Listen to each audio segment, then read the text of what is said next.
Indian Ocean. Catch full analysis this Wednesday at 8 p.m. IST only on DD India.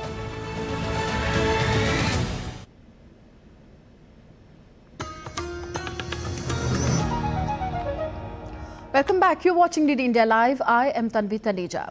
Authorities say cocaine trafficking into Europe has reached unprecedented levels, and it's not just the scale that's changing, but the methods.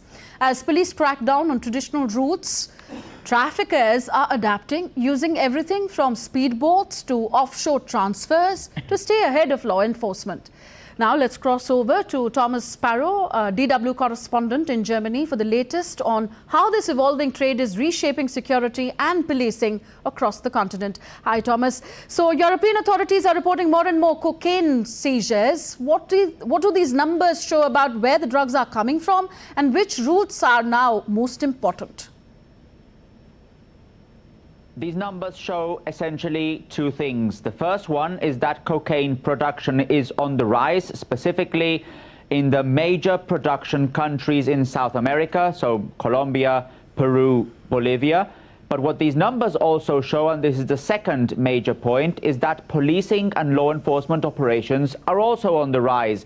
So essentially, the drugs that are arriving in Europe, they are still, in many cases, obviously arriving in the major cities and in the major streets, but at the same time, police and law enforcement operations are turning and becoming more effective as well. So this is the main conclusion of these increase in numbers. If you look specifically at the regions and the routes, South America continues to be the main region where cocaine is produced, and there are so-called cocaine highways linking via the Atlantic, South America and major European ports in countries like Spain, the Netherlands, Belgium, but also other, let's say, less well-known or important ports in Europe, including countries like Sweden. Sweden this year reported its largest finding of cocaine so far, so that gives you an idea that there is also a diversification of routes within Europe. What's also interesting is that West Africa is playing also an important role in diversifying those routes. So what happens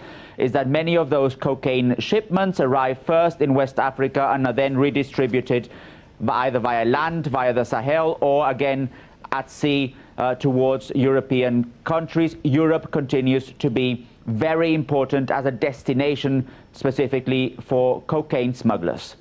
Okay, can you tell us more about how traffickers are changing their methods?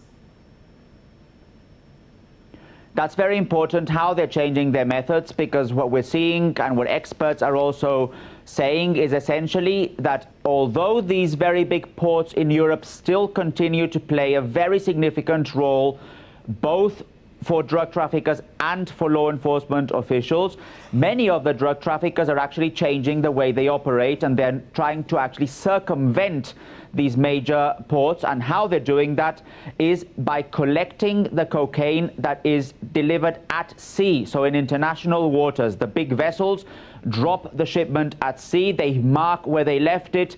They're then picked up by vessels, including very important speedboats, and these speedboats take the cocaine to European shores, but not necessarily to the main European ports. So that's how the smugglers are trying to evade, to circumvent these major ports. That's one of the most significant changes in the patterns that authorities are seeing. Okay, and also a word on how the European authorities are keeping up with these evolving methods.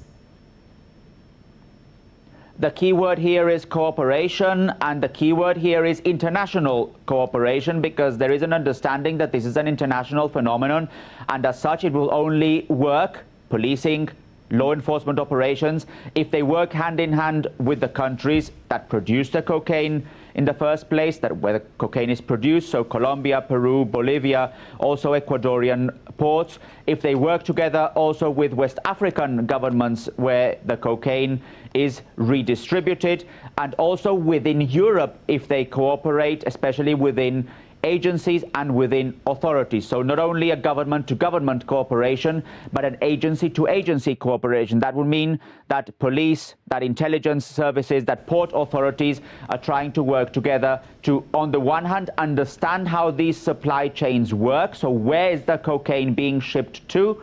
but also at the same time to understand how they can essentially find the cocaine shipments before they actually arrive in Europe. Okay, thank you very much, Thomas. Thomas Sparrow reporting from DW in Berlin on cocaine trafficking into Europe. Moving on now, India's Minister of Commerce and Industry, Piyush Goyal, who is in Japan, interacted with a group